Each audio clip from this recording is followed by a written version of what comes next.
Bien, el día de hoy, 1 de julio del 2020, iniciamos con la clase de lesión medular. Eh,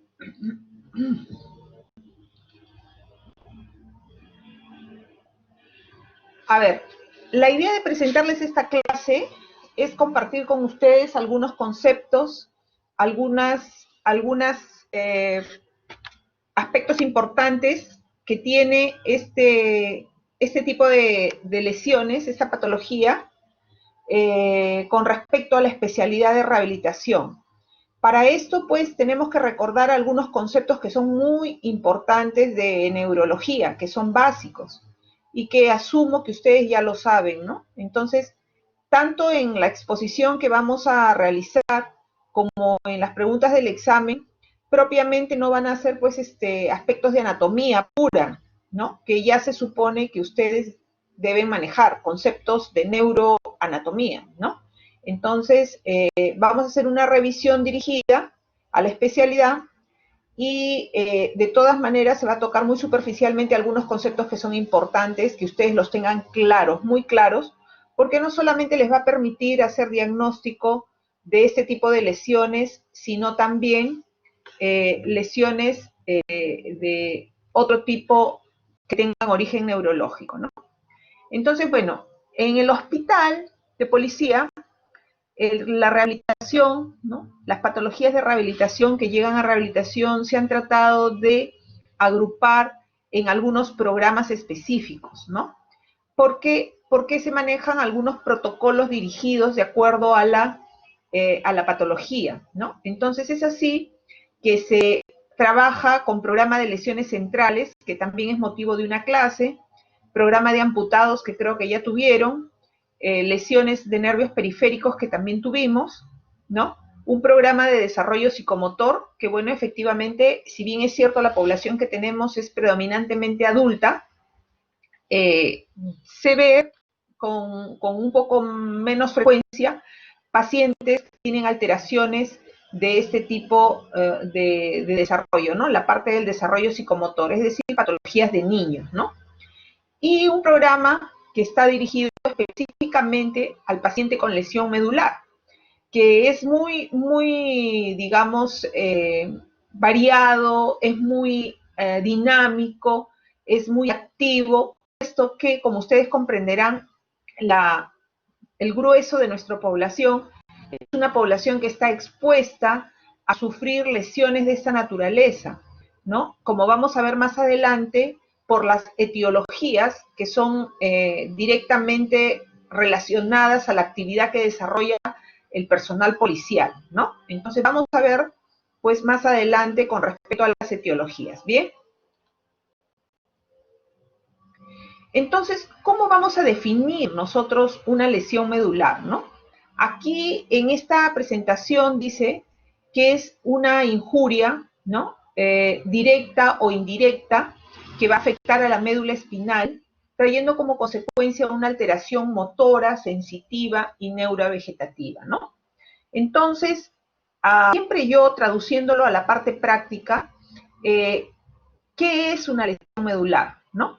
Es un daño que se va a presentar sobre la médula y que básicamente va a manifestarse con una sintomatología que va a comprometer la parte motora, la parte sensitiva y la parte neurovegetativa, que involucra los esfínteres, los reflejos, ¿no? Y quiere decir, por lo tanto, que en todo paciente, ¿no? A lo largo de su desarrollo profesional como médicos generales u otras especialidades, donde ustedes vean que hay una alteración motora, sensitiva y un compromiso neurovegetativo, ustedes están en la necesidad de plantearse como un diagnóstico diferencial alguna lesión en la médula espinal, ¿ok? Entonces eso es para que ustedes lo fijen y lo apliquen cuando vayan a ver a sus pacientes en la práctica. Para poder hacer el diagnóstico de este tipo de lesiones, ¿no? Tenemos que recordar a qué se refieren algunos prefijos y algunos sufijos específicos, ¿ok? Entonces, en ese sentido, para hacer diagnósticos de la lesión medular, generalmente es una patología, es un tipo de paciente que va a llegar a nosotros referido de otra especialidad, como ya lo venimos mencionando en varias prácticas o inclusive en la teoría. Nuestra especialidad, medicina física y rehabilitación, es una especialidad de apoyo al diagnóstico, de tal forma que los pacientes van a llegar siempre derivados de otra especialidad, ¿no? Probablemente ya con un estudio, inclusive un diagnóstico, que yo como médico rehabilitador estoy en la obligación de corroborar y si me queda alguna duda, replantear el diagnóstico o inclusive solicitar algunos exámenes auxiliares que de repente pudieran ser de uso para mí, para replantear el diagnóstico o para, digamos, orientar mi programa de rehabilitación que le voy a dejar a ese paciente. Entonces, generalmente estos pacientes pues van a llegar o a neurología, o a neurocirugía, o a traumatología, o de repente a medicina interna, ¿no? Por la forma o la causa por la cual hayan tenido este tipo de lesión. Entonces, generalmente el paciente va a venir con un diagnóstico, ¿no?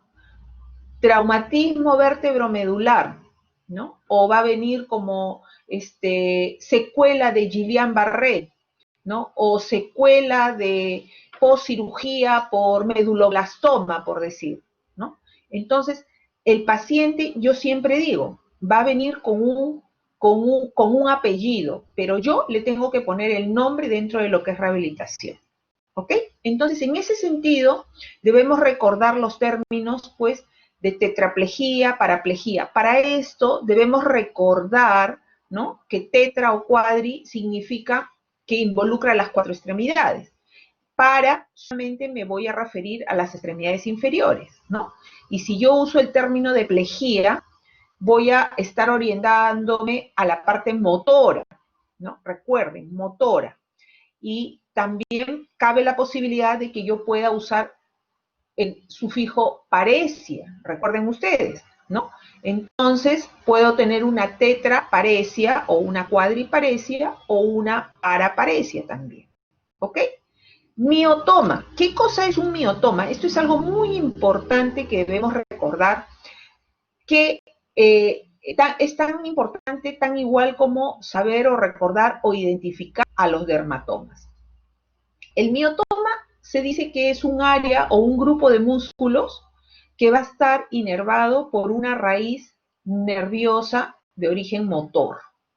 Y el dermatoma es un área de piel que va a estar orientada o va a estar inervada por una raíz sensitiva, un área de piel que va a estar inervada por una raíz sensitiva.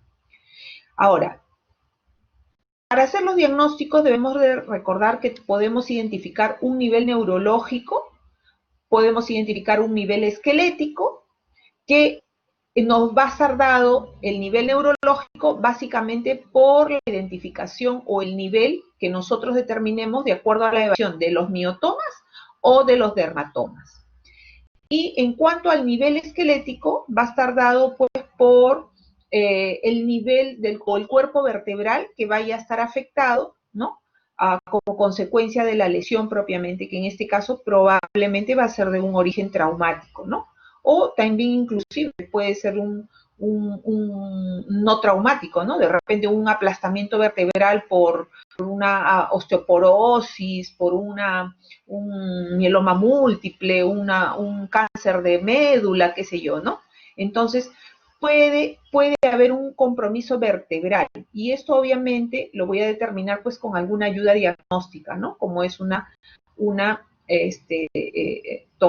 resonancia magnética, ¿bien?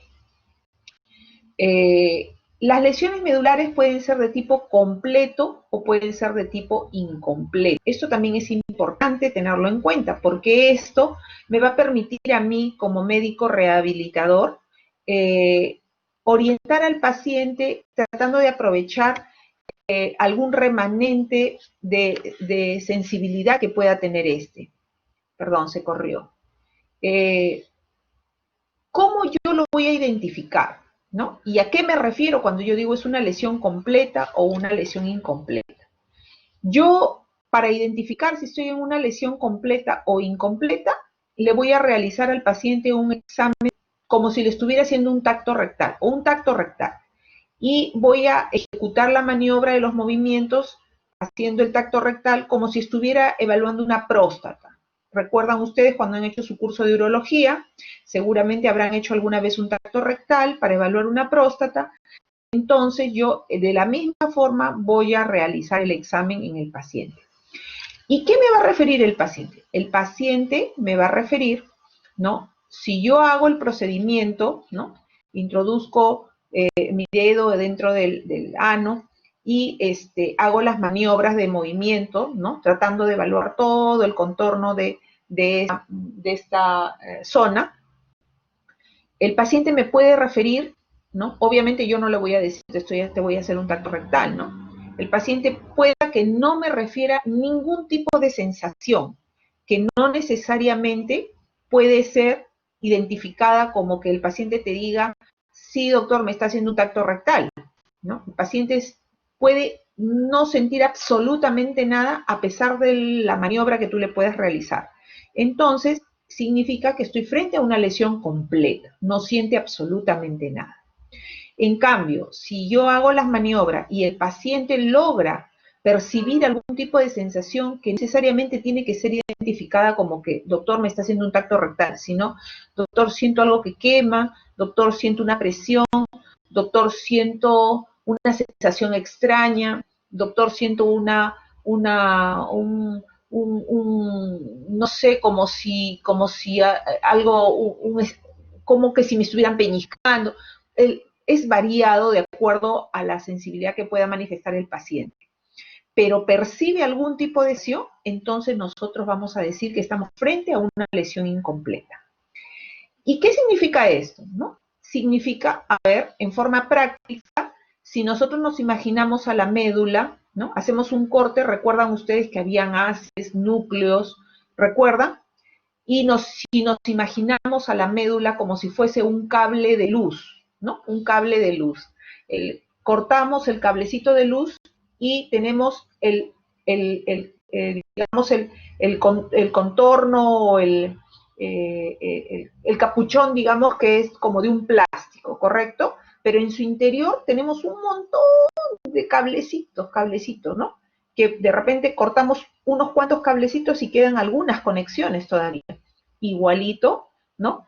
Quiere decir que hubo una lesión sobre médula, pero que no logró seccionarla en su totalidad, totalmente, en dos extremos totalmente separados, sino que ha quedado alguna pequeña conexión por ahí, ¿no? Que en el ejemplo que les doy es como si quedara algún cablecito por ahí conectado que va a permitir llevar un estímulo y una respuesta, ¿no? Un estímulo que es el tacto y la respuesta, la sensibilidad o la sensación que va a referir el paciente. Entonces, si el paciente refiere que hay este tipo de sensaciones, nosotros asumiremos que estamos frente a una lesión de tipo incompleto. ¿Y para qué nos va a servir esto, no? Esto nos va a servir, pues, para poder identificar y ayudar al paciente, puesto que, por ejemplo, para algunas funciones de tipo neurovegetativo, como puede ser el esfínter anal o el esfínter vesical, se van a ver estimulados de repente, ¿no?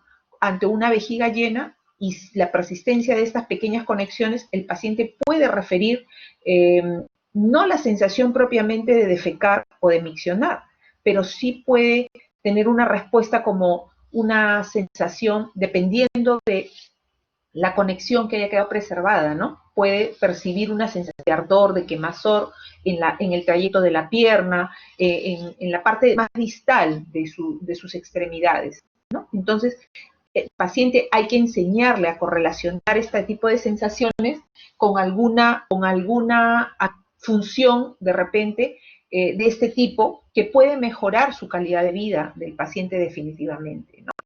Inclusive el paciente puede percibir también cuando, por ejemplo, está mal sentado, ¿no? Que hay como a veces refiere, yo quiero ir al baño, ¿no? Sea para miccionar o defecar, y, y no siento como antes sentía la sensación normal, ¿no? Pero mi pierna comienza a temblar. O yo miro mi pierna y hay piloerección, los vellitos se erectan, ¿no? O mi dedo gordo como que quisiera moverse, se hiperextiende, dice, ¿no? Entonces, tenemos que enseñar a reconocer al paciente este tipo de respuestas para que lo correlacione con algunas sensaciones o algunas actividades o funciones que pueden mejorar su calidad de vida si él que las logra identificar. Bien, entonces es importante que ustedes sepan esto, ¿no? Generalmente lo manejamos solamente los rehabilitadores, los neurólogos pueden también conocer algo de esto, pero después otras especialidades no le dan mayor importancia a este aspecto, ¿ok? Es importante que ustedes lo conozcan. Con respecto a las etiologías, habíamos mencionado que pueden ser de origen congénito, ¿no? O adquiridas. Las congénitas tenemos, por ejemplo, las seculares a mielos meningoceles, por ejemplo, ¿no? Las adquiridas, ¿no? Las adquiridas tenemos las traumáticas, las infecciosas, neoplásicas, vasculares, ¿no? Y con menos frecuencia el resto. Acá hay otro cuadrito donde de repente yo considero que es un poquito más con detalle, ¿no? Traumáticas y no traumáticas. En mi hospital, las traumáticas pues son la primera causa de recibir pacientes con este tipo de diagnóstico, ¿no? Considerando la población cautiva que tenemos. Traumáticas, primera causa por heridas por proyectil arma de fuego, ¿no? En el hospital. Segunda causa, caídas, ¿no? A veces en intervenciones, volcaduras de los carros, ¿no? En zonas de provincia, los carros se van al vacío, al abismo, ¿no? O accidentes de tránsito, como atropellos, ¿no? Ya con menor frecuencia. La primera causa entre las traumáticas, las heridas por proyectil arma de fuego. Y dentro de las no traumáticas tenemos pues las que se clasifican aquí dentro del desarrollo, como las secuelas de mielomeningocele.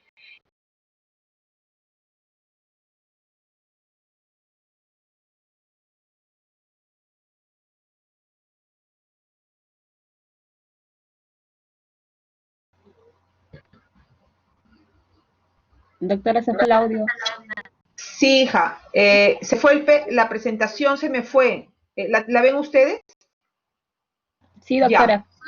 ya, listo. Parece que a esta hora se comienza a sobrecargar la plataforma y comienza a fallar. Bueno, vamos a hacer rápidamente.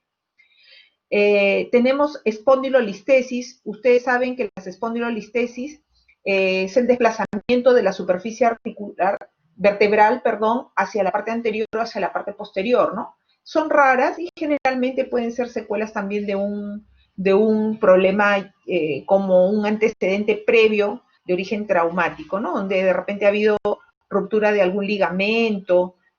La verdad es que yo no he visto mucho, ¿no? Más frecuentes dentro de este tipo son las que son resultado de las alteraciones del desarrollo como secuelas del mielomeningocele.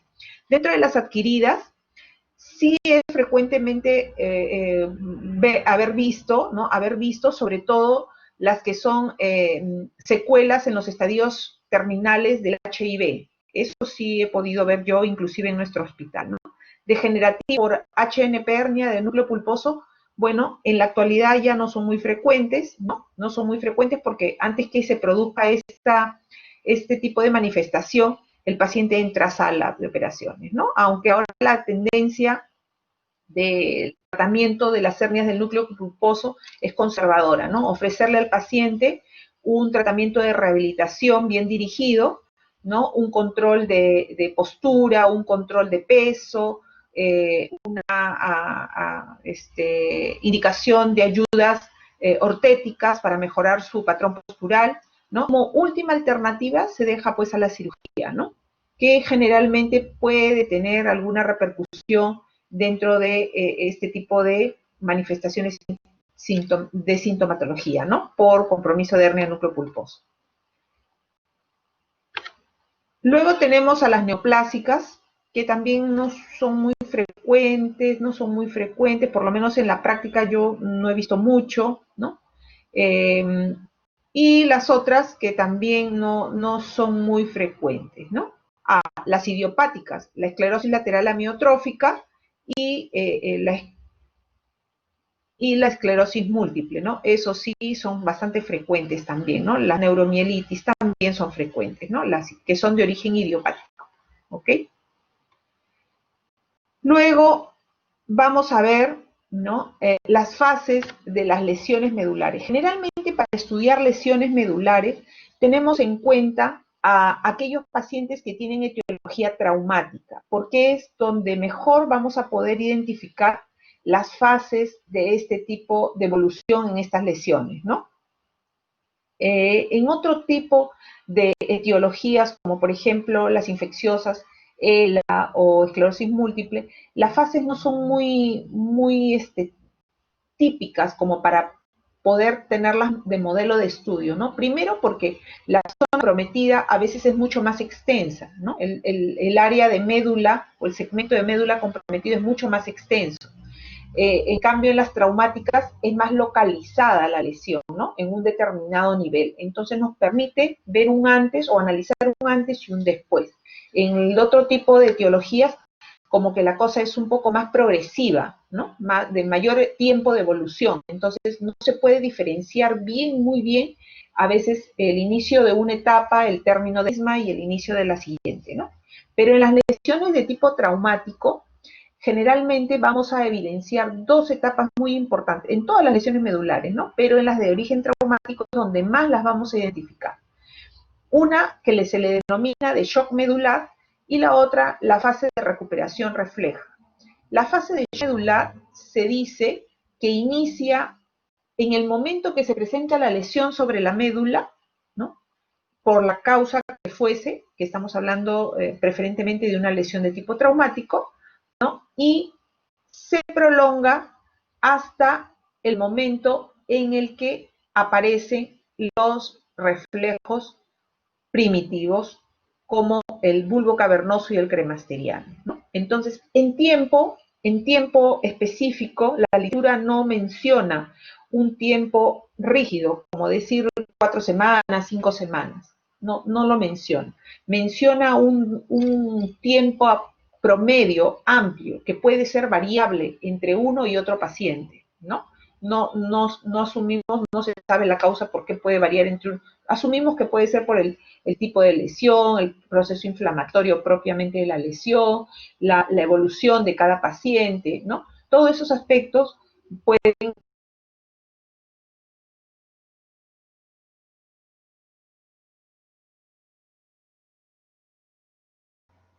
Doctora, disculpe, se volvió a ir el audio.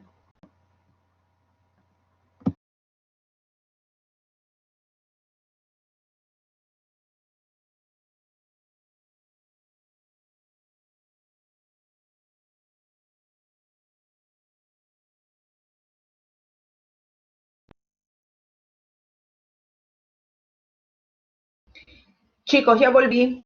¿Me escuchan? ¿Sí? ¿Me escuchan? Sí, doctora. Sí. Perfecto, ya. Entonces, decíamos de que no hay un tiempo preciso y que la literatura refiere que puede durar entre 6 a 8 semanas, ¿no? Inclusive a veces algunas literaturas mencionan hasta un poquito más. Pero en la práctica yo digo que acaba cuando yo evalúo los reflejos bulbocavernosos, cremasteriano en el caso sea hombre o sea mujer, y veo la aparición de estos reflejos. Cuando yo evidencio ya la aparición de estos reflejos, yo digo la fase de shock medular termina y iniciando la fase de recuperación refleja. ¿Ok? ¿Por qué se va a caracterizar la fase de shock medular? Porque hay entra el paciente en una etapa de flacidez total, ¿no? Una etapa de flacidez total donde se van a perder pues los reflejos, va a haber una falta de control, una pérdida del control de los esfínteres, por lo tanto el paciente llega a emergencia y se le debe de colocar pues una sonda vesical, ¿no? Sea hombre o sea mujer, ¿no? Y porque pierde la capacidad del control de los esfínteres, pierde la respuesta de los reflejos, ¿no? Pierde es una etapa de flacidez total. En cambio, en la otra etapa de recuperación refleja, como su nombre lo dice, y que lo evidenciamos con la aparición de los reflejos bulbocavernoso y cremasteriano, se comienzan a instalar pues ya las respuestas reflejas, ¿no? Dependiendo del el nivel de la lesión, ¿ok? Y esta se va a prolongar, ¿no? Se va a prolongar hasta la etapa ya de cronicidad del paciente, ¿ok? Entonces, ¿cómo yo hago el diagnóstico, no? ¿Cómo yo hago el diagnóstico? El diagnóstico de este tipo de lesiones es predominantemente de tipo clínico, ¿no? Entonces yo voy a hacer el diagnóstico a través del examen físico. Por eso es que yo les decía, tenemos que recordar los miotomas y los dermatomas. Pruebas diagnósticas, ¿no? Es importante, bueno, para cuando ya el paciente llega a mí a rehabilitación, probablemente ya fue sometido, pues, el paciente a las pruebas diagnósticas, como puede ser una tomografía, una resonancia magnética, ¿no? Ya el paciente fue estudiado en ese sentido, ¿ok? Y también dentro de lo que es rehabilitación, yo puedo hacer o aplicar.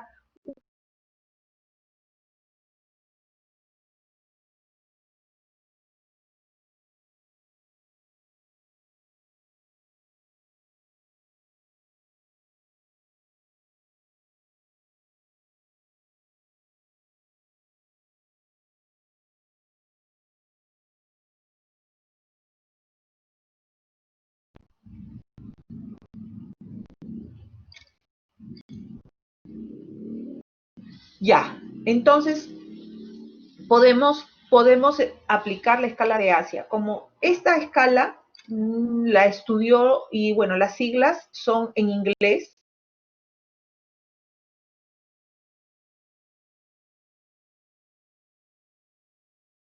Doctora, no se escucha el audio.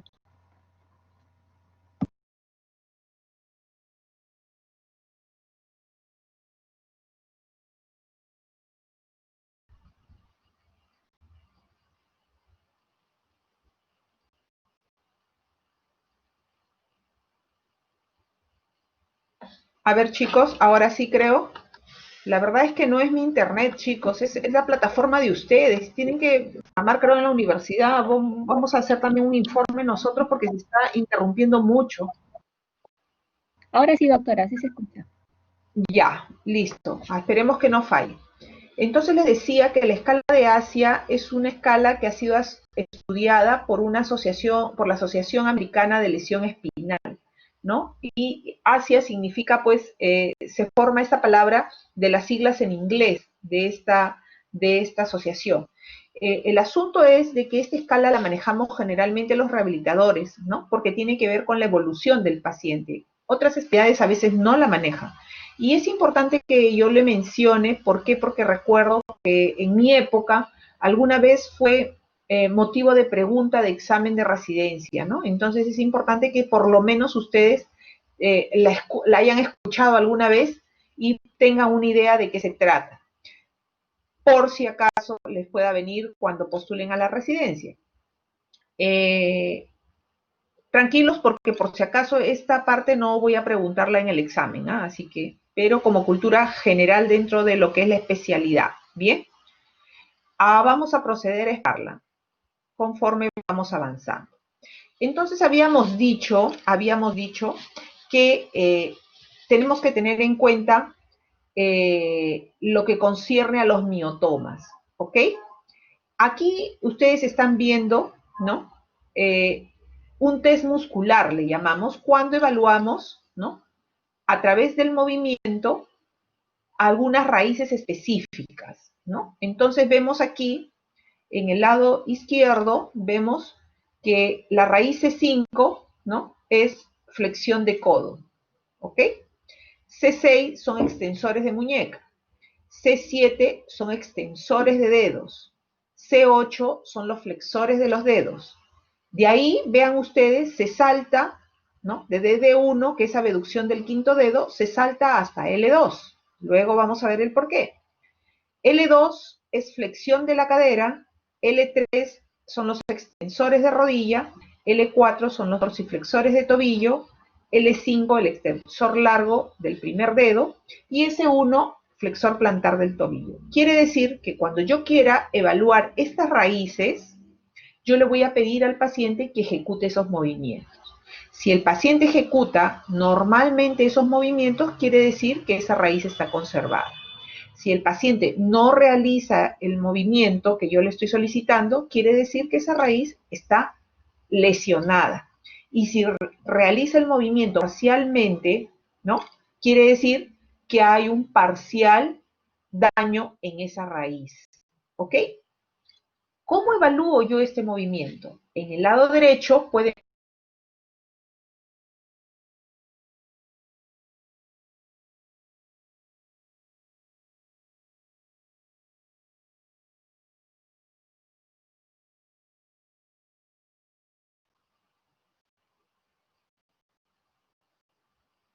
¿Ya? ¿Volví? Sí, doctora, la Ya. escuchamos. Ya. En el lado derecho, vean ustedes un test muscular, ¿no? Un test muscular. El test muscular tiene una valoración que va del 0 al 5, donde, vean ustedes, si el paciente yo le pido que ejecute el movimiento del lado izquierdo, ¿no? Flexión de codo, ¿no? Y no lo realiza, entonces yo le voy a poner 0, ¿ok? Si el paciente realiza una contracción muscular visible o palpable, o sea, no ejecuta el movimiento, pero yo veo que su músculo se contrae, ¿no? Sea que yo lo puedo ver o lo puedo palpar, le pondré 1. Y así iré realizando la evaluación del movimiento hasta el 5, que significa que hizo el movimiento voluntariamente en forma activa, venciendo la gravedad y venciendo una gran resistencia. O sea, el 5 quiere decir que es el puntaje que yo le voy a dar al movimiento normal. ¿Ok? Entonces yo iré poniéndole un puntaje, digamos, a la evaluación de cada movimiento que yo le voy a pedir que realice el paciente. Y veré si la lesión está afectada en su totalidad, parcialmente, o está normal, de acuerdo a la valoración que yo le voy a dar con el test muscular que estamos viendo ahí, que me va a dar el puntaje del 0 al 5. En el caso del ASIA, ¿no? Yo me voy a basar en este test muscular. Entonces, ASIA clasifica las lesiones medulares en A, B, C, D y E. ¿Qué dice la A y la B? Cuando yo le pongo hacia A, quiere decir que es una lesión completa. Recuerdan que habíamos dicho una lesión completa, no siente nada, no mueve nada. O sea, es un hacia A, completo, una lesión completa. Pero una lesión incompleta, donde el paciente tiene cierto grado de sensibilidad, entonces yo podré indicarle o podré determinar, de acuerdo a la aplicación de este test muscular, podré indicar que el paciente tiene un ASA si es que está dentro de una valoración 1 y 2. Si tiene una valoración dentro de lo que es 3 y 4, le pondré un hacia D. Y si el paciente tiene un movimiento normal, yo diré que es un hacia E. ¿Ok? Entonces, es importante que ustedes recuerden o tengan esta idea porque me va a permitir hacer el diagnóstico, ¿no? Dentro de lo que es rehabilitación. O sea, complementa mi diagnóstico dentro de lo que es rehabilitación. Recordemos entonces, así A es completo, el paciente no siente absolutamente nada ni mueve nada. El hacia B, ¿no? Es un paciente que siente algo, pero el B se va a subdividir en C, D y E. De acuerdo al test muscular que estamos observando aquí en el lado derecho, si yo le pongo una valoración de 2 y 3, perdón, de 1 y 2, será un hacia C. Si le pongo 3 y 4, será un hacia D. Y si es un movimiento con valoración 5, yo diré que es un hacia E. ¿Ok? Y ahí tenemos el A, el B, el C, el D y el E. No se hagan bolas, chicos, que yo no les voy a preguntar esto en el examen, pero alguna vez viene la pregunta en el examen de residencia, que ha venido varios años, ya saben a qué se refiere. ¿Ok? Muy bien. Aquí, vean ustedes, habíamos dicho, nos saltamos desde D2 hasta L1. Miren ustedes, acá hay un segmento que queda al aire y que corresponde a la zona que está relacionada con el tronco, abdomen y pelvis. ¿Ok?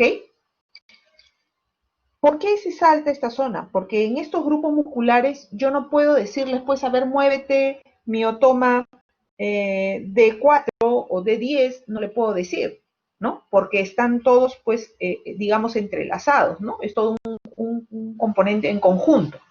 Entonces, ¿qué hago yo si es que tengo o asumo que tengo una lesión en este segmento de tronco, abdomen y pelvis? Para determinar mi nivel neurológico, recuerden, yo me baso en la evaluación sensitiva. Por lo tanto, tendré que recordar la evaluación de los dermatomas. Y aquí ustedes tienen escrito lo que son los dermatomas, ¿no? Los dermatomas.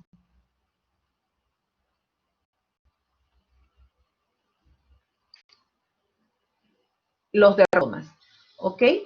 Entonces, vean ustedes aquí, ¿no? Tienen a qué zona corresponde, ¿no? Anatómica corresponde cada dermatoma, cada raíz, ¿no? Cada raíz sensitiva, recuerden, ¿no? Y aquí en este lado tienen, es sensitivo. 0 no siente nada, 1, ¿no? Ahí hay un pequeño error, es hipoestesia, ¿no? Hipoestesia o una sensación alterada, y en el 2 es una sensación normal, ¿no? Percibe la sensibilidad normalmente. Este cuadrito va a ser más familiar para ustedes con esta imagen, ¿no? Con esta imagen, que es lo que seguramente, esto si ustedes lo desean revisar, pueden ver su libro de semiología, que les recomiendo que ahora, terminando la clase, lo desempolven un poquito y lean con respecto a esto, ¿ok? Para que se ubiquen un poquito más, chicos. Esta clase es una motivación para que revisen un poquito de neurología, ¿bien? Vean ustedes aquí, los dermatomas no son rectos, son semicirculares, recuérdenlo, ¿no? Recuérdenlo. Entonces, en este segmento que corresponde a tronco, abdomen, ¿no? Y parte de pelvis, yo me voy a guiar de la parte sensitiva, porque yo aquí no puedo decirte muévete miotoma, ¿no? A diferencia a los miotomas que están relacionados, ¿no? A miembros superiores, veíamos, ¿no? Veíamos desde C5, de C6 hasta D1, ¿ok? Igualmente, vean ustedes aquí, ¿no? En la parte de miembros inferiores, ¿no? Cómo se va distribuyendo los dermatomas, ¿ok? Miren, es semicirculares, ¿no? Semicirculares y no son rectos tampoco, ¿no? Como que le dan vuelta a la pierna, ¿no? Entonces hay que recordar esto, ¿ok? Seguimos. Entonces vean ustedes que es muy importante para mí como médico rehabilitador identificar el nivel neurológico, y el nivel neurológico está dado por la identificación de mi miotoma y de mi dermatoma, recuerden. Y yo, mucho más importante tener claro esta información, porque es a través de la identificación de mi nivel neurológico que yo voy a establecer el programa de rehabilitación para cada paciente. Entonces, el programa de rehabilitación es individualizado para cada paciente, ¿no? Es individualizado, no se puede generalizar. Para cada paciente variará su programa, ¿no? Insistiendo o teniendo en cuenta el nivel de la lesión. Mientras más alto sea el nivel de la lesión, mayor compromiso, ¿no? Mayor compromiso. Mientras más baja sea la lesión, menor compromiso y más metas que lograr. Si mi nivel es más alto, mis metas también serán menores. Si mi nivel es más bajo, mis metas serán mayores. ¿Ok? Vamos viéndolo esto más adelante. Entonces, mi tratamiento de rehabilitación va a estar orientado básicamente, como ven ustedes aquí, no solamente a la parte de la terapia física, sino también tengo que entrar a tallar en la parte ocupacional, el aspecto psicológico, social, laboral y también un enfoque dentro de lo que es la sexualidad del paciente, que también lo vamos a ver más adelante. Es importante que trabajemos de una forma multidisciplinaria e interdisciplinaria, también teniendo en cuenta los principios básicos de rehabilitación, que eso desde la primera clase también ustedes lo han escuchado. Es importante porque, por ejemplo, aquí hay que trabajar con el urólogo para hacer un buen manejo de la vejiga, ¿no? Hay que trabajar de repente con el cirujano plástico porque a veces tenemos heridas muy secuelas de úlceras de presión, ¿no? Entonces hay que trabajar en equipo con otras especialidades, ¿no? A veces tenemos un dolor neuropático como secuela también de este tipo de lesiones. Hay que trabajar con el neurólogo, con el psicólogo, porque también eso tiene un componente emocional, ¿no? De origen. Entonces, el tratamiento tiene dos enfoques. Uno que es propiamente de rehabilitación y uno que está orientado al aspecto general, que definitivamente, como a pesar de ser un enfoque general, como médico rehabilitador, yo tengo que abordarlo. ¿Por qué? Porque si no, va a dificultarme a mí la posibilidad de lograr algunas metas específicas con ese paciente, ¿no? Por ejemplo, tenemos que hacer un enfoque o una orientación.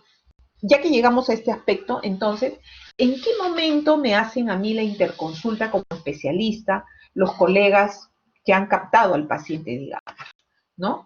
Entonces, tenemos que considerar que yo voy a ofrecerle el tratamiento o me van a hacer la interconsulta de repente por desconocimiento, el médico de la especialidad que lo ha recibido, de repente en la primera semana, no hay un tiempo fijo, digamos, ¿no? Eso va a depender de la importancia que le dé este colega, ¿no? Especialista a la rehabilitación de este paciente. Lo cierto y claro es que mientras más precoz sea la terapia y el inicio de las terapias, obviamente se va a marcar una evolución diferente, ¿no? Pero hay algunos aspectos, ¿no? Que yo debo de considerar básicamente, ¿no? Como por ejemplo que el paciente se encuentre estable hemodinamicamente, ¿no? Para poder hacer el inicio de la terapia propiamente dicha, ¿no? La parte de rehabilitación propiamente dicha, ¿no? Luego, que el paciente esté pues predispuesto, porque vamos a ver cuando ya abordemos la parte de rehabilitación, que aquí no hay ningún aparato que yo le conecte al paciente, no hay un láser, un magneto que yo le ponga una corriente que lo haga que se mueva de nuevo, ¿no? Entonces aquí lo único que me va a ayudar muchísimo a mí es la parte de ejercicios, las movilizaciones, los ejercicios, tanto pasivos, tanto activos, son las que puedan estar comprometidas, ¿no? O las que no estén comprometidas también. Entonces se requiere que el paciente esté despierto, que tenga una predisposición, que se demuestre colaborador, ¿no? Y que esté estable, pues, ¿no? Porque de repente si su nivel es muy alto, de repente el paciente todavía tiene una complicación que la vamos a ver, que se llama disreflexia autonómica, o puede tener pues todavía un problema respiratorio que todavía esté intubado, ¿no? O con una ventilación asistida, ¿no? Entonces, hay aspectos que definitivamente a mí, como especialista, me tienen que orientar a decir si el paciente ya está en condiciones.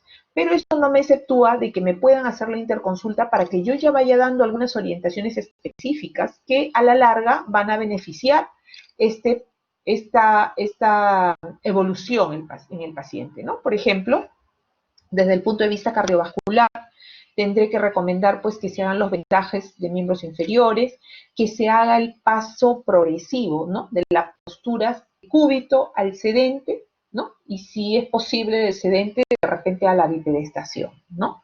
Por lo menos de cúbito al sedente, eso yo tengo que recomendarlo, ¿no?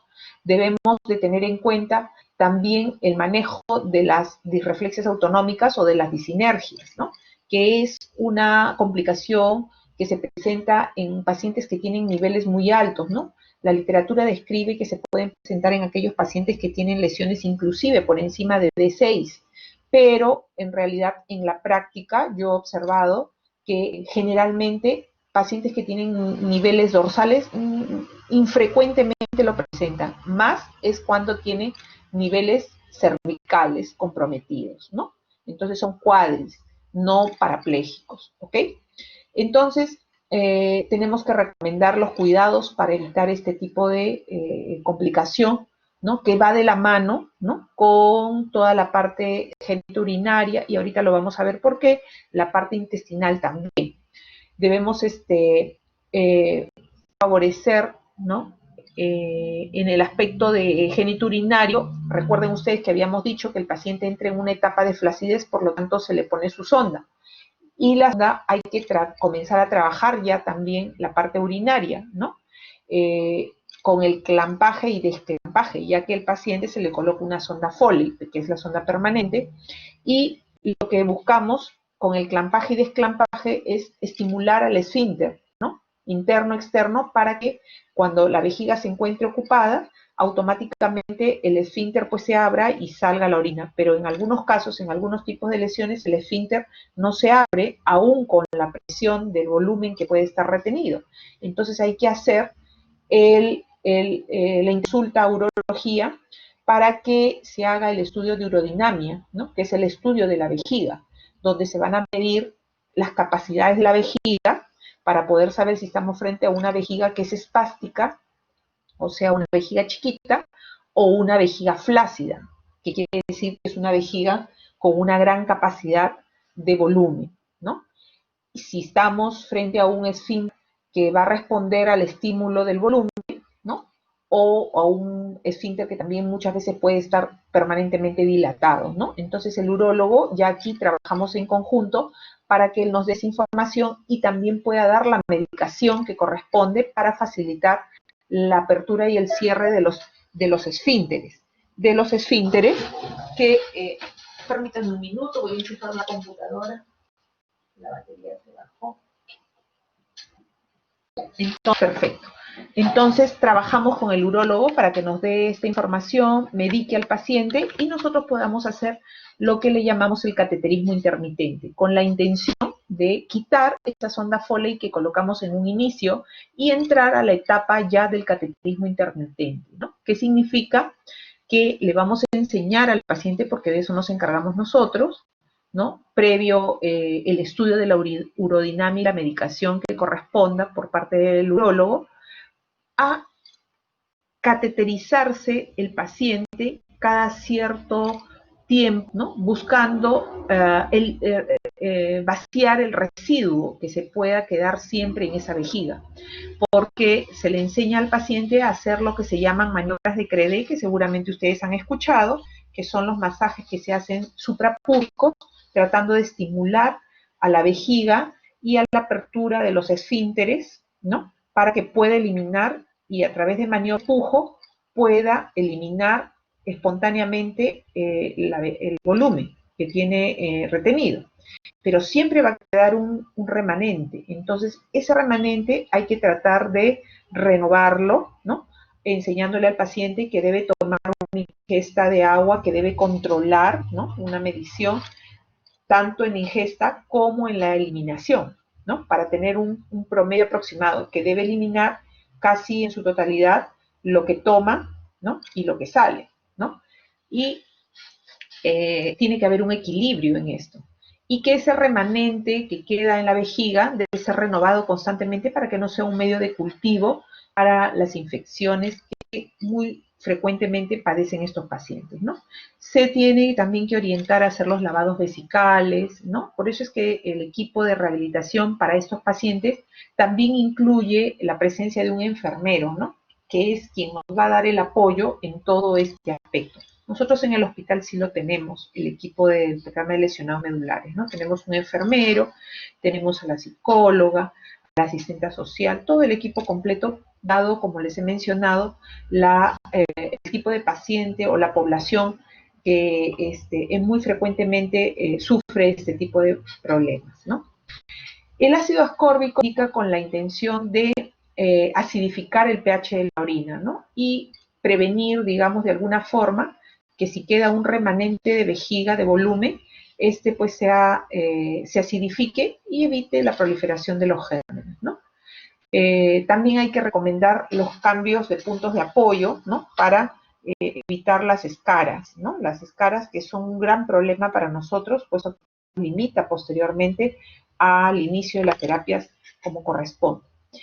En la parte gastrointestinal también tenemos que dar pautas, ¿no? Acerca de la dieta que debe recibir el paciente, ¿no? Debe ser una dieta abundante en residuo, debe enseñarse al paciente, ¿no?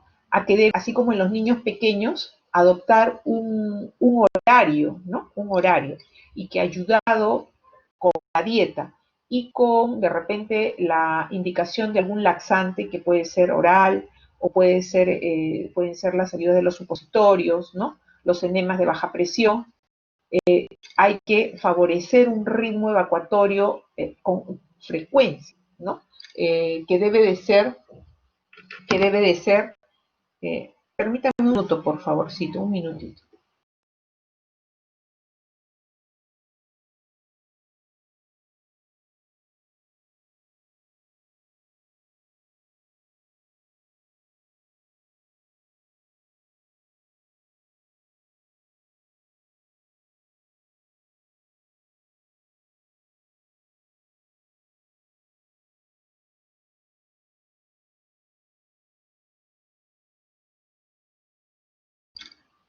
Ya. En la parte de gastrointestinal, ¿no? Nosotros trabajamos mucho con la familia, porque en aquellos pacientes que tienen un nivel alto, ¿no? Un nivel alto, eh, se le tiene que enseñar a la familia a ayudar al paciente con la extracción manual, ¿no? Entonces, ustedes comprenderán que con este tipo de lesiones se pierde la capacidad peristáltica del intestino, ¿no? Entonces, ayudado con que el residuo o las deposiciones sean blandas, suaves, por la dieta, por el líquido que va a tomar, por los laxantes, muchas veces no logra evacuarlo espontáneamente, ¿no? Entonces hay que enseñarle a la familia a ayudar al paciente a hacer la extracción manual, ¿no? De las deposiciones que quedan, pues, retenidas, ¿no? Esto es un trabajo que, pues, se tiene sí o sí que hacer muchas veces en pacientes con niveles altos como los cuadriplégicos, ¿no? Como los cuadriplégicos. En los parapléjicos es más sencillo, pero los cuadriplégicos en los que tenemos más problemas. Y llegamos pues al tratamiento de rehabilitación, ¿no? Al tratamiento de rehabilitación propiamente, que como les dije es un programa específico para cada paciente. No se puede generalizar, no se puede generalizar, ¿no?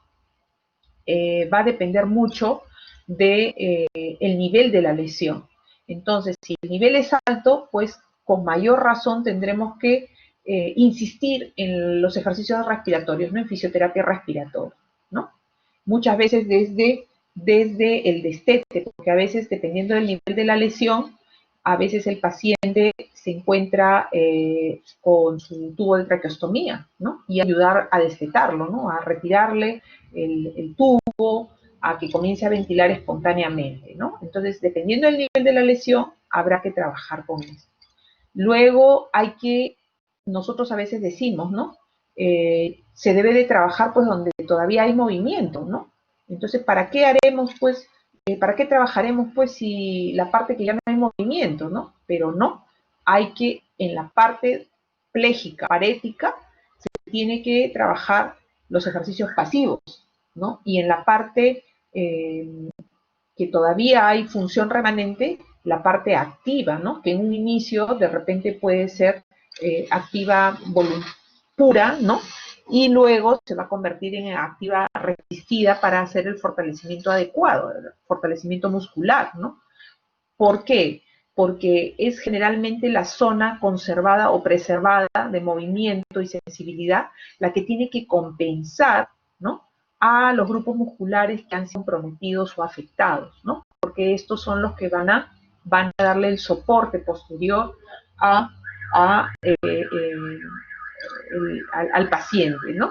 Entonces, por ejemplo, un paciente con un nivel de 10, ¿no? Un nivel de 10 va a tener que fortalecer adecuadamente todo lo que es cintura escapular, ¿no? Brazos, ¿no? Todo lo que es la parte tórax superior, tórax medio, ¿no?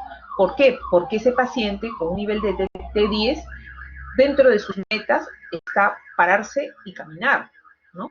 Pararse y caminar. Entonces, él va a tener que caminar con la fuerza de sus brazos, ¿no? Porque va a tener que soportar ahí el apoyo, va a ser apoyo para el momento de que él use los soportes largos, que lo vamos a ver más adelante, ¿no? Los soportes largos para que se pare y camine y pueda tener apoyo en zonas que él va a usar con estos bracitos, ¿no? Entonces debemos fortalecer adecuadamente toda esta zona.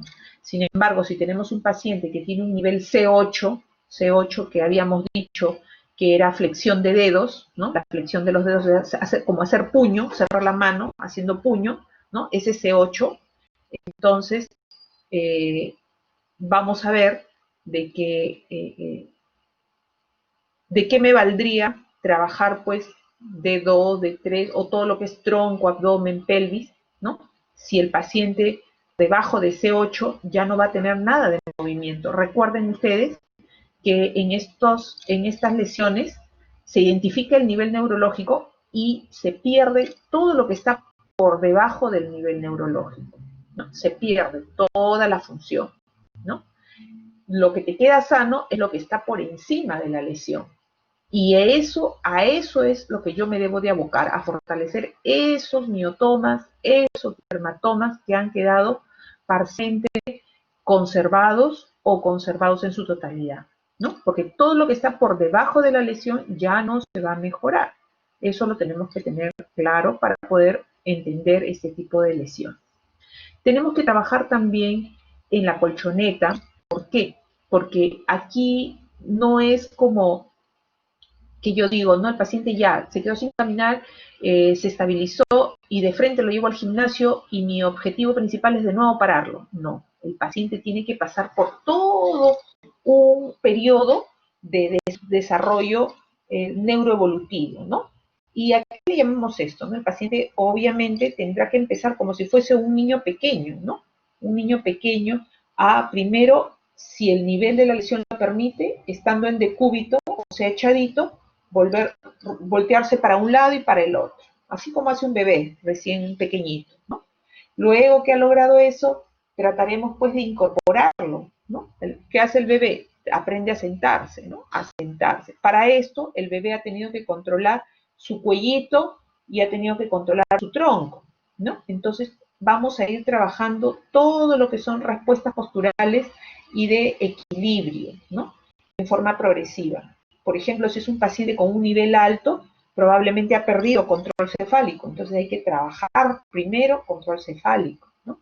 Si es un nivel relativamente alto por encima de 10, también habrá que trabajar control de tronco, porque ese paciente ha quedado inestable. Tú lo sientas y se va como muñeco, se cae, ¿no? Se cae como un muñequito. Entonces hay que tenerlo en cuenta para que el paciente pueda mantener su control de postura, su control de equilibrio y poder mantenerse en esa posición, ¿no? Sin apoyo, obviamente, de sus manos, ¿no? Si el nivel de la lesión lo permite, nuevamente. Una vez que el paciente ha logrado sentarse, hay que trabajar pues posturas también en colchoneta, ¿no? Donde el paciente va a mantener pues como hace también, otra vez regresamos, el niño pequeño, ¿no? El niño primero aprende a gatear. Entonces el paciente tiene que aprender a ponerse en esa posición de gateo que nosotros le llamamos posición de 4 puntos. ¿Por qué? Porque apoya las manos y apoya las rodillas. 4 puntos. Si el nivel lo permite, porque si estamos hablando nuevamente, les digo, de un paciente que tiene un nivel muy alto, sus brazos no le van a ofrecer la fuerza suficiente para mantener esa posición. Entonces, si el nivel lo permite, vamos a trabajar eso. Si el nivel nos permite, trabajaremos también una opción que se llama 2 puntos, que significa la posición estar arrodillado, ¿no? Y recién ahí, cuando yo ya logré eso, yo pensaré en parar al paciente, ¿ok? Entonces, parar al paciente con la intención de que si el nivel lo permite, yo pueda hacer un entrenamiento en marcha. Para esto, recuerden ustedes que las piernas de ese paciente no le van a servir para apoyarse. Entonces yo voy a tener que indicarle unos aparatos que se llaman soportes largos, ¿no? Soportes largos que son unos aparatos que van desde la pierna, la raíz del muslo, hasta, tienen un zapato incorporado, ¿no? Que le va a ofrecer el apoyo para que el paciente se ponga de pie. Para ese momento yo ya debo haber fortalecido pues adecuadamente sus brazos, entonces se le ponen los fierros estos que son, no sé si han visto pacientes con polio, usan unos fierros en las piernas, ya, esos se llaman soportes largos. Seguramente cuando han hecho su clase de ortéticos han visto eso.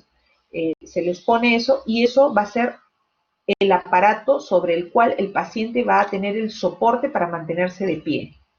Se mantiene de pie apoyada sus piernas, ¿no? En esos aparatos y con el apoyo de los bastones, ¿no? De los bastones, que en este caso son los canadienses, que son los bastones que tienen ese apoyo en el antebrazo, ¿no? Ese es un bastón canadiense. Entonces el paciente, ahí yo ya empezaré a trabajar marcha, ¿no? Marcha, si es que el nivel de la lesión lo corresponde. Y también le indicaré pues una marcha.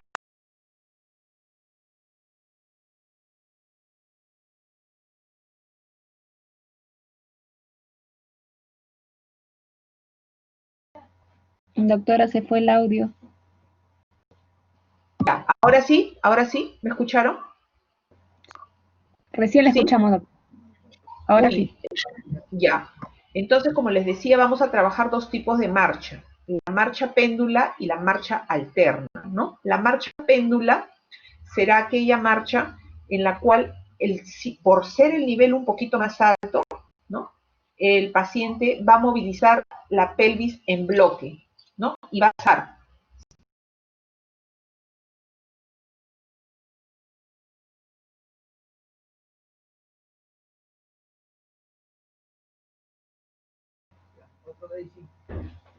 Se fue el audio, doctora, disculpe.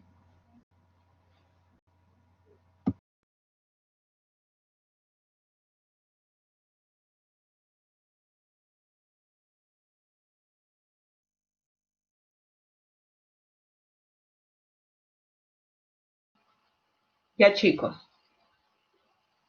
Habíamos dicho de que el paciente va a hacer una marcha péndula cuando su nivel de lesión compromete, es un poco más alto y compromete parcialmente musculatura de la pelvis, ¿no? Que le limita para poder hacer una marcha como nosotros, ¿no? Avanzar primero una pierna y luego la otra. Entonces aquí el paciente se apoya, ¿no? En sus bastones con la fuerza de sus brazos y se impulsa y va avanzando toda la pelvis en bloque, así como hace un conejito, ¿no? Avanza toda la pelvis, es decir, como que si saltara, ¿no? Así, se impulsa, apoyado en sus brazos. Por eso, para llegar a este tiempo, a este momento, el paciente debe haber adquirido un adecuado control de tronco, un adecuado fortalecimiento muscular tanto de sus brazos como de todo lo que involucra su tronco y parte de su abdomen. ¿Ok? Generalmente hacen este tipo de marcha los pacientes que tienen un nivel de 10, recuerden ustedes, que corresponde al ombligo. Entonces decimos que este tipo de marcha péndula lo puede hacer un de 9 hasta un de 8, que tenga una contextura física, digamos, delgada, no, que no sea gordo, que tenga un buen físico, digamos. Un de 8, un de 9 puede hacerte un poquito este tipo de marcha, ¿no? Si el paciente tiene un nivel por debajo de D10, que es el ombligo, la referencia anatómica, generalmente ese paciente tiene que hacer una marcha alterna. Yo tengo que apostar, o mi meta tiene que ser que logre una marcha alterna. ¿Y qué significa una marcha alterna? Que va a avanzar primero un bastón y la cadera de ese lado la va a impulsar y va a avanzar primero esa cadera, luego pone el otro bastón del otro lado y avanza la otra cadera, tratando de simular una marcha más funcional, digamos, como lo hace una persona normal, ¿no? Primero avanzas una pierna, después la otra pierna. Pero para esto también implica de que yo tenga un adecuado fortalecimiento muscular, así como un físico adecuado, pues, ¿no? Un físico adecuado. Tengo que ser de repente, anteriormente he sido muy deportista, no tengo buen físico, estoy muy motivado y sobre todo mi nivel de lesión, porque yo jamás voy a pretender que un paciente de 5,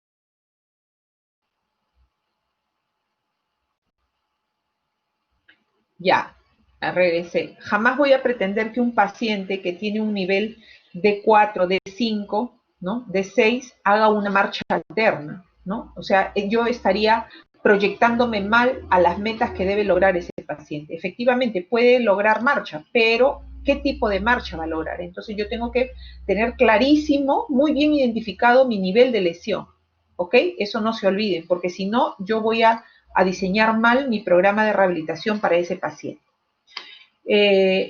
Luego tendré pues que indicar también el uso adecuado y correcto de las ayudas biomecánicas, ¿no? Las sillas de ruedas, los corsets, recuerden ustedes que generalmente tenemos que ofrecer estabilidad a esa columna, ¿no? Entonces el corset más adecuado que yo he de usar generalmente es el semirrígido.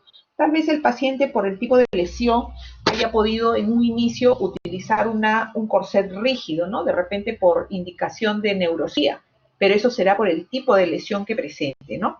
Pero ya para el aspecto funcional propiamente, ¿no? De la parte de rehabilitación, será más adecuado utilizar un corset semi-rígido, ¿ok? Las sillas también, las sillas van a ser indicadas de acuerdo al nivel de la lesión. Si es un nivel alto, indicaré una silla con respaldar alto de tipo neurológico, ¿no? Con apoyo cefálico, con respaldar alto, porque no hay un buen control de tronco, con sujeción, correas de sujeción. Pero si es un nivel muy bajo, también indicaré una silla que de repente puede ser hasta con el respaldar muy bajito, como el caso de los pacientes que tienen un nivel de 11, de 12, que a veces usan sillas muy bajitas, ¿no? Por ejemplo, los deportistas, ¿no? Generalmente usan sillas con respaldares chiquitos. ¿Por qué? Porque tienen un buen control de tronco. Entonces, yo viendo la silla de ruedas, yo más o menos también tengo que tener idea de cuál es el nivel de ese paciente, ¿no? El nivel de lesión de ese paciente, ¿no? Y obviamente los soportes largos, que es un material de duraluminio, liviano, ¿no? Los bastones canadienses, que eso también lo conocemos porque se utilizan en diversas patologías, ¿no? Los OTPs, que son las ortesis tobillo-pies, ¿no? Para evitar los pies caídos también, eso seguramente en algún momento lo han podido ver. Y todo esto es importante para mejorar la calidad de vida, ¿no? Y vamos llegando ya a las metas que debe lograr el paciente. Entonces yo dentro de mi programa, teniendo en cuenta el nivel de la lesión, yo me plantearé metas físicas, metas funcionales y metas desde el punto de vista ocupacional, ¿no? Físicas, pues tengo que mejorar la postura del paciente, ¿no? En decúbito, en posición sedente.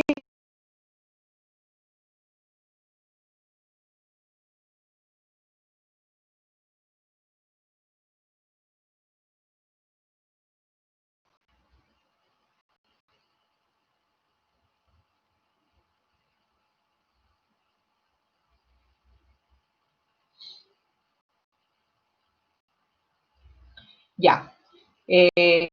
Me ayudaré de la indicación de mis ortéticos, de mis sillas de ruedas, ¿no? Tenemos que mejorar también la musculatura remanente, eso es básico.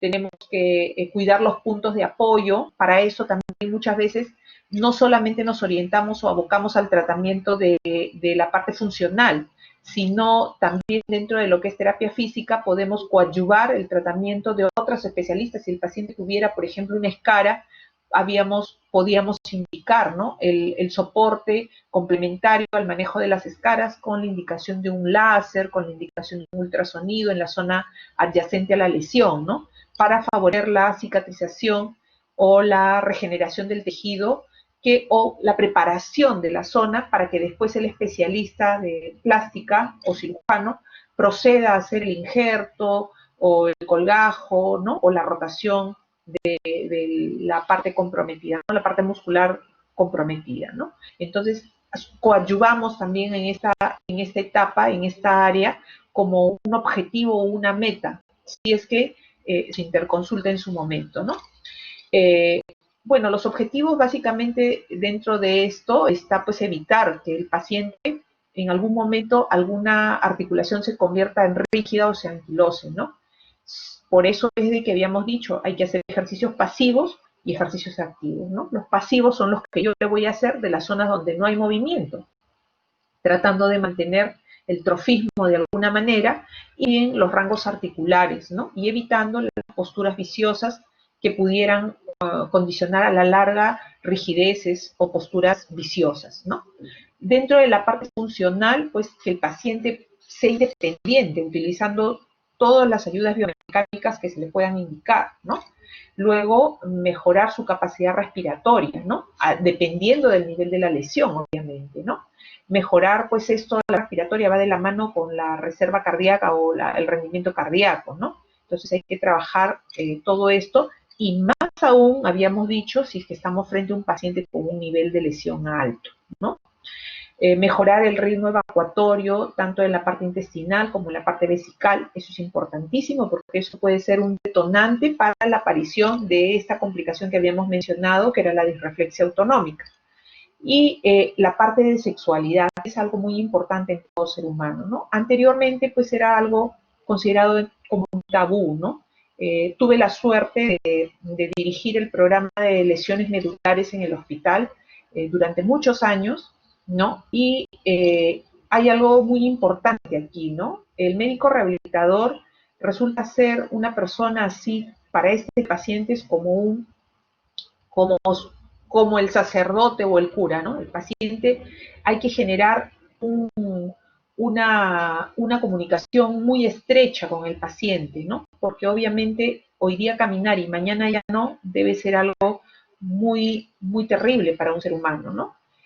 Poder de repente ser independiente en tu higiene, sea en la parte de esfínteres o sea en tu higiene general, y hoy día hacerlo y mañana ya no, y tener que depender de alguien hasta para poder hacerte tu higiene de las partes íntimas, debe ser pues algo muy terrible como ser humano, ¿no? Yo siempre lo decía, se los decía, ¿no? Una cosa es que yo te diga, yo siendo el doctor y tú, el paciente, te comprendo, pero debe ser muy distinto lo que se siente el que esté echado en esa cama, el que entra al baño y no se puede limpiar el pompi solito, el que no puede cepillarse los dientes, o inclusive aquel que no se puede ni siquiera espantar una mosca de la cara, ¿no? Debe ser muy distinto a lo que siente ese paciente, a lo que puedo decir yo, que soy el médico y que estoy parada frente a usted, ¿no? Entonces el paciente, generas un vínculo, ¿no?, con el paciente que hace que éste se abra contigo, ¿no? Llega un momento en el que él te cuenta, ¿no? Doctora, yo tengo mi pareja y no sé cómo hacer, que esto, que el otro, que allá. Entonces uno tiene que abordar el tema con mucha altura, con mucho respeto, porque esto es parte de todo ser humano, ¿no? Entonces se le tiene que explicar al paciente de que efectivamente la parte sensitiva se pierde, sea hombre o sea mujer. Él volverá a sentir esa sensación que se siente normalmente cuando uno tiene una relación sexual. Pero que la parte mecánica, que resulta ser algo, pues, compensatorio emocionalmente en los varones, ¿no?, con el efecto de la erección, se puede manejar, ¿no? Y se puede manejar con la medicación que seguramente ustedes conocen, ¿no? Las sustancias estas que hay en la actualidad, que antes se inyectaban, ¿no? Prostaglandinas, se inyectaban una serie de sustancias en los cuerpos cavernosos, en la actualidad existe como medicación propiamente, ¿no? Tenemos el sildenafilo, actualmente tenemos el tadalafilo, que es una molécula más moderna, con un tiempo de duración más prolongado y también de menos efectos secundarios a la larga, ¿no? Entonces, se le enseña que existen estas alternativas para que él pueda utilizarlas pues en estas actividades de su vida, ¿no? Y que pues tiene que aprender a sacarle provecho a las zonas donde él tiene todavía remanente de sensibilidad.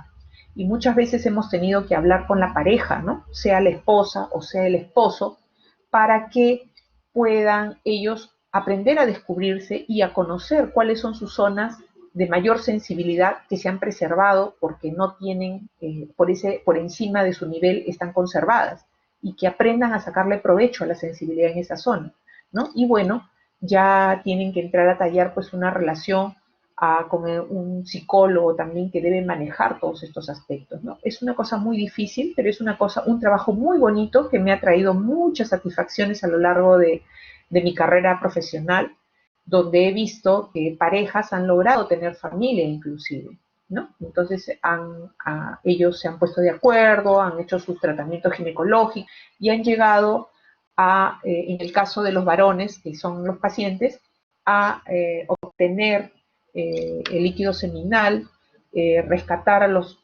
espermatozoides en mejores condiciones, ¿no?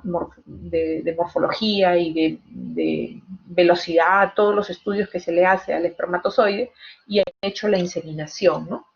Se lo han implantado a la mujer que pues es la pareja, ¿no? Y en el caso de mujeres también hemos tenido, ¿no? Que también se ha hecho el trabajo donde ella es la paciente, ¿no? Y el esposo pues se ha también ofrecido a poder hacer el tratamiento y lograr tener familia, ¿no? Tenemos varios pacientes que han logrado tener su familia así y preservar su matrimonio, su relación de pareja con un hijito, ¿no? Es muy bonito, es muy satisfactorio eso.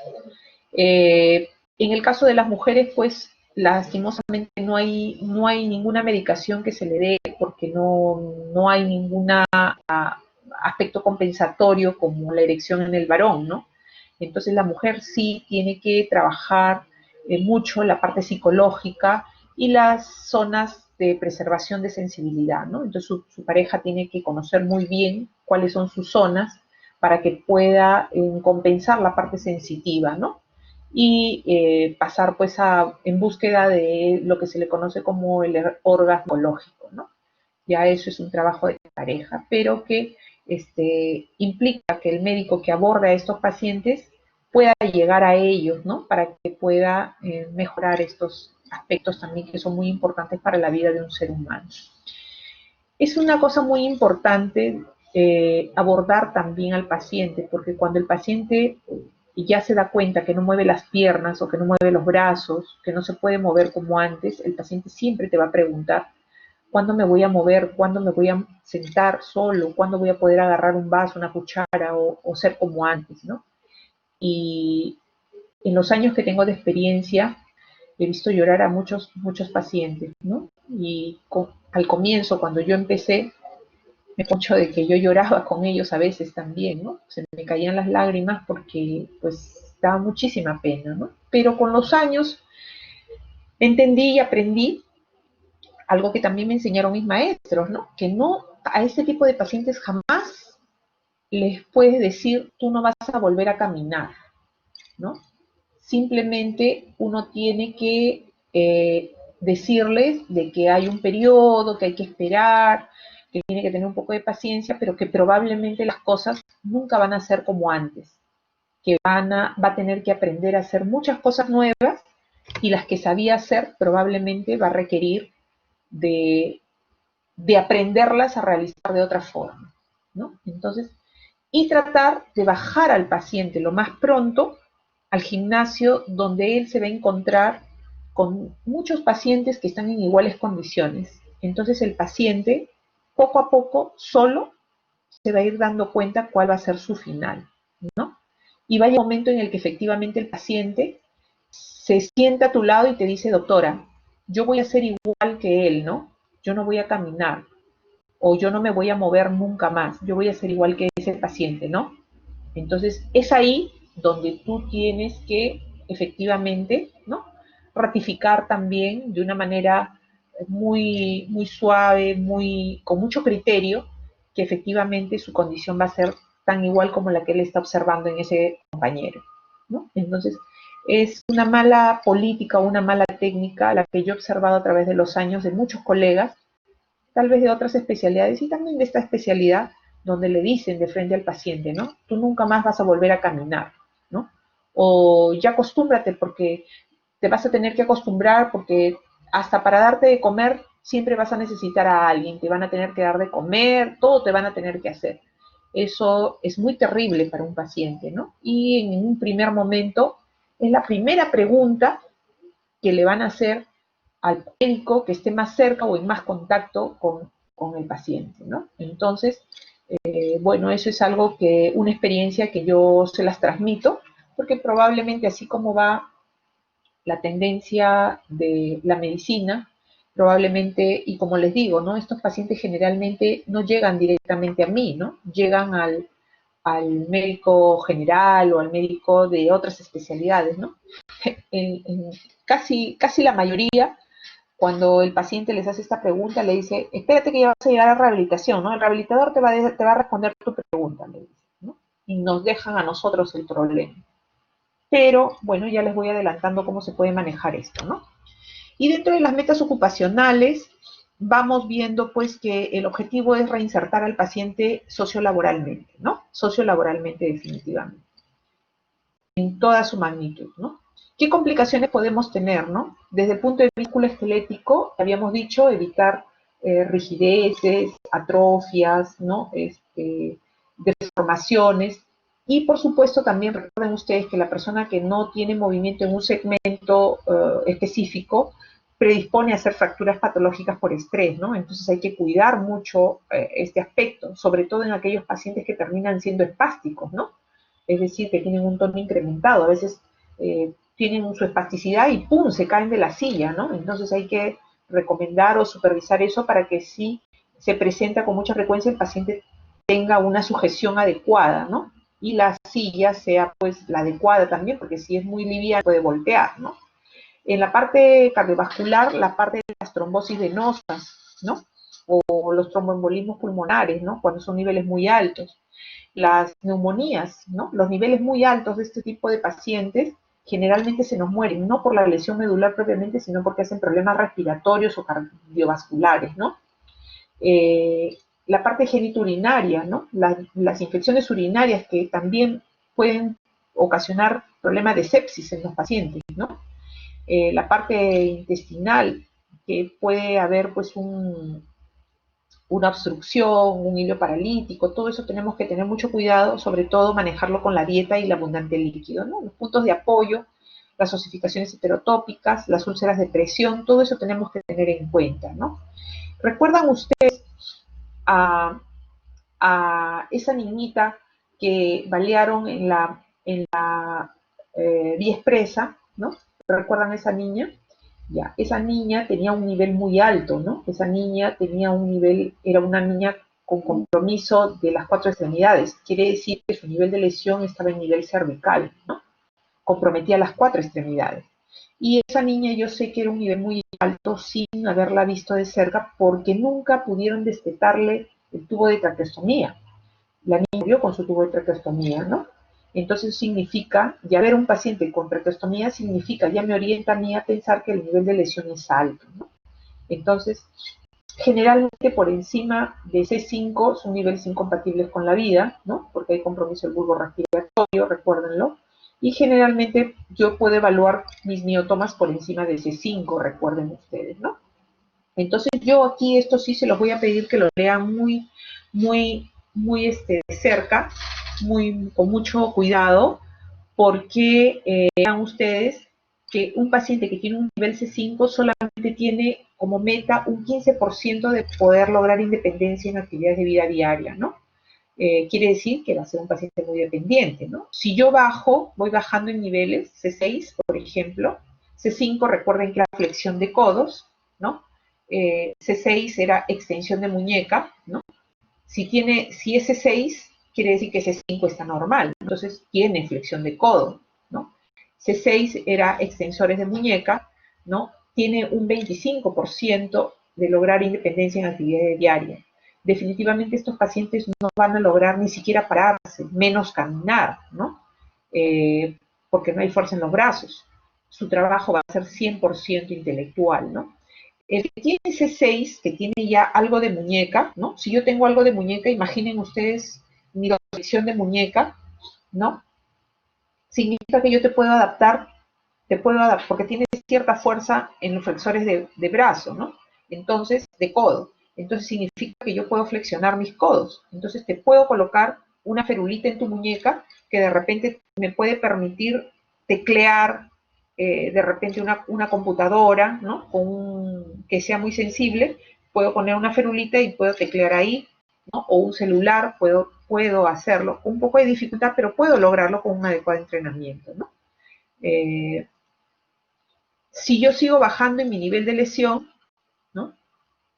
D1, por ejemplo, ¿no? D1, quiere decir, recuerdan que D1 era abducción del quinto dedo, quiere decir que tengo C5, que es flexión de codo, tengo C6, que es extensión de muñeca, tengo C7, que es extensión de codo, tengo C8, que es flexión de dedos, o sea, quiere decir que tengo un poquito de fuerza en mis brazos.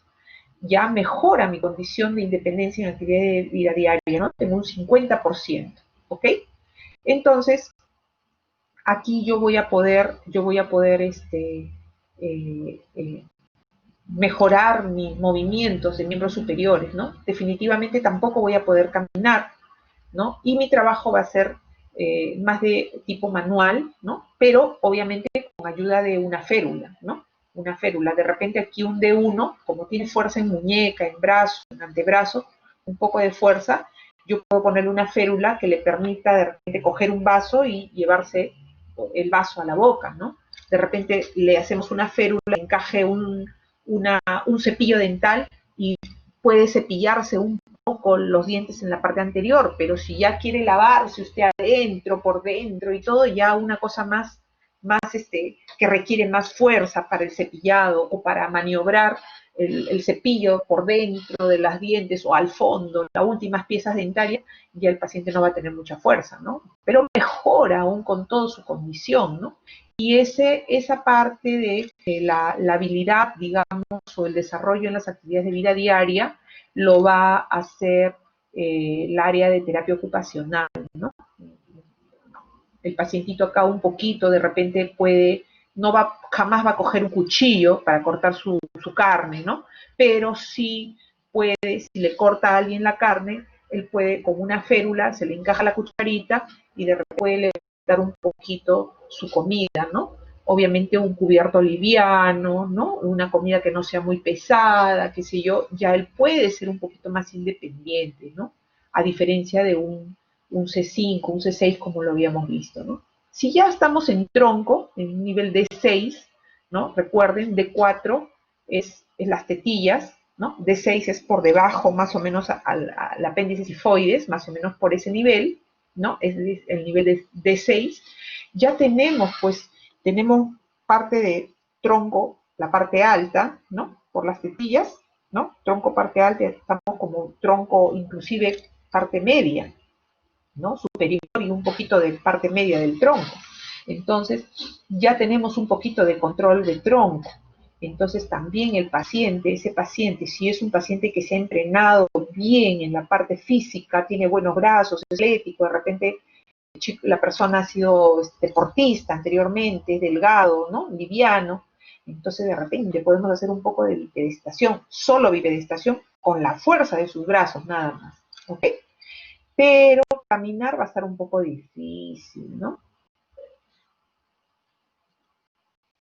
Si seguimos bajando, ¿no? Acá tenemos otro cuadrito donde también vamos a ver, se complementa, ¿no? La información que tenemos en los PPTs anteriores, ¿no? Acá vemos que, por ejemplo, un paciente C3, C4 tiene un control de cuello pobre, ¿no? Generalmente este paciente va a tener utilizar pues una silla eléctrica, ¿no? Una silla electrónica, perdón, es la palabra correcta, una silla electrónica, ¿no? No va a tener pues movimientos de sus manos, ¿no? Ni siquiera mínimamente porque el nivel es alto. Generalmente estos niveles son incompatibles con la vida, ¿no? Ya el paciente se nos termina muriendo, ¿no? Requiere ventilación asistida. La niñita esta que les mencionaba tenía pues estos niveles, ¿no? Estaba por estos niveles, por eso la niñita se murió, ¿no? A pesar de que la cuidaban muchísimo, se murió por un compromiso respiratorio, ¿no? Generalmente estos pacientes con este nivel mueren. Por encima de C3 sí es incompatible con la vida, pues, ¿no? Casi todos los pacientes que hemos tenido C3, C4 se mueren finalmente, ¿no? Y son pacientes que tienen pobre control cefálico, ¿no? Usted lo reconoce porque tienen la respiración asistida, ¿no? La ventilación asistida con la traqueostomía y se terminan complicando y muriendo, ¿no? Generalmente los que sobreviven y podemos hacer un trabajo de rehabilitación y rehabilitarlos propiamente son los que tienen niveles por debajo de C5, C5 parcial, C6, ¿no? Ya es un nivel de lesión. Bien, vean ustedes aquí también esto, ¿no? Por C6, C6, C7, nos habíamos quedado de cuando ya tenemos un nivel, ¿no? Por debajo de D5, ¿no? Ya vamos a decir que tenemos un control de tronco más o menos bueno, ¿no? Y si las condiciones del paciente ya lo permiten, ese paciente se puede parar, ¿no? Se puede parar, habíamos dicho un D6 generalmente, ¿no? Un D6. Se puede de repente no hacer marcha propiamente, pero por lo menos un D6, un D7, un D8 ya se para y puede hacer bipedestación y eso lo va a ayudar un montón porque favorece la circulación, el retorno venoso, favorece la descarga de puntos de apoyo, la parte psicológica, ¿no? Tal vez caminar no, porque va a demandar mucho gasto de energía, ¿no? Y si logra, ¿no? Un D7, un D8, dar un par de pasos, va a ser definitivamente una marcha péndula, y con la fuerza máxima de sus brazos, ¿no? Máxima de sus brazos, ¿ok? Con el riesgo también de que lesione sus brazos por esforzarse, por el gran esfuerzo, ¿no? Entonces, generalmente nosotros aspiramos que hagan marcha péndula con tranquilidad, con seguridad para el paciente y para nosotros, sin posibilidades de que se puedan lesionar niveles por encima de 10, que son de 9 hasta de 8. Por encima ya no les exigimos mucho porque podemos lesionar la parte muscular de la cintura escapular, ¿ya? Por lo menos bipedestación sí, pero marcha no. Y de lograrlo sería una marcha péndula. Por debajo de D10 sí aspiramos como meta que el paciente haga una marcha alterna, ¿no? Y si estamos hablando de un D11, un D12, definitivamente tiene que ser una marcha alterna, ¿no? Recuerden que D10 es por debajo del ombligo, ¿ok? Algunos les resulta más fácil a tener apoyo en un andador, otros les resulta más fácil tener el apoyo con sus bastones canadienses. Eso ya lo vamos viendo y trabajando con cada paciente en forma individualizada, ¿no? Y obviamente, recuerden, con sus soportes largos, ¿ok? Por debajo de L1, L2, ya hay flexión de cadera, por lo tanto este paciente definitivamente debe hacer, por debajo de estos niveles, definitivamente debe hacer una marcha alterna como objetivo, ¿no? Si no lo logro, porque no estaba bien trabajado, porque hay otros factores sobreagregados que me lo han impedido, o de repente el paciente mismo no se ha esforzado para poderlo lograr, ¿bien? Pero está planteado dentro de mis metas, ¿no? Y vean ustedes que mientras más bajo sea el nivel, pues mejor pronóstico, ¿no? Por lo tanto, también recordar de que mientras más bajo sea el nivel de la lesión, mis grupos musculares a fortalecer van a ser mayores, ¿no? Porque tengo más zonas conservadas. Por lo tanto, mi tiempo de rehabilitación también será de más tiempo, ¿no? Si mi nivel de lesión es más alto, ¿no? Tendré menos zonas que rehabilitar, menos grupos musculares que potenciar. Por lo tanto, mi tiempo de rehabilitación será menor, mis metas también serán menores. Bien. Bueno, estimados alumnos, esto es lo que yo quería compartir con ustedes, la clase del día de hoy, ¿no? Para que puedan tener una idea de este tipo de lesiones. Bien, ¿alguna pregunta?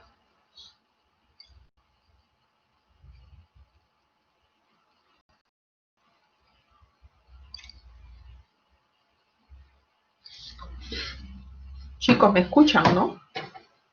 Que alguien me conteste, por favor. Sí, doctora, la escuchamos. Ya. Bien. ¿Han entendido? ¿Ha estado claro? Muy bien, chicos. Entonces, Sí, doctora, todo claro. muy bien. Entonces, espero que las preguntas del examen las hagan con facilidad. Yo no hago preguntas difíciles, me interesa que entiendan, que aprendan, no jalarlos. Y en estas condiciones que estamos, más complicado aún, ¿no? Más complicado aún. Entonces, yo voy a hacer la práctica con el grupo 7 y 8 el día de hoy, ¿ok? Y el próximo viernes vamos a hacer con el grupo 3 y 4, ¿ok? Entonces, si no hay ninguna pregunta, chicos, damos por concluida la clase,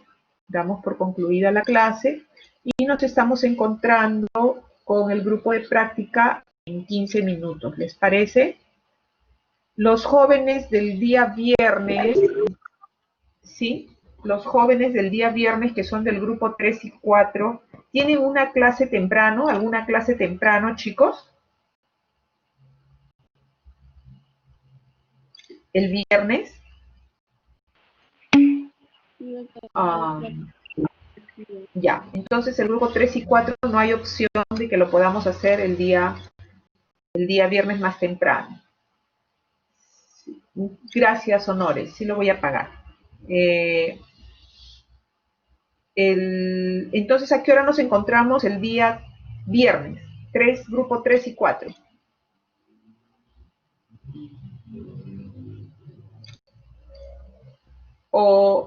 O pónganse de acuerdo, chicos, los integrantes del grupo 3 y 4 y me llaman por teléfono, pues, más tardecito para confirmar. ¿Ok? Si fuese posible, ¿sí? Si fuese posible, a ver, creo que Cacho es del grupo 3 y 4, ¿no?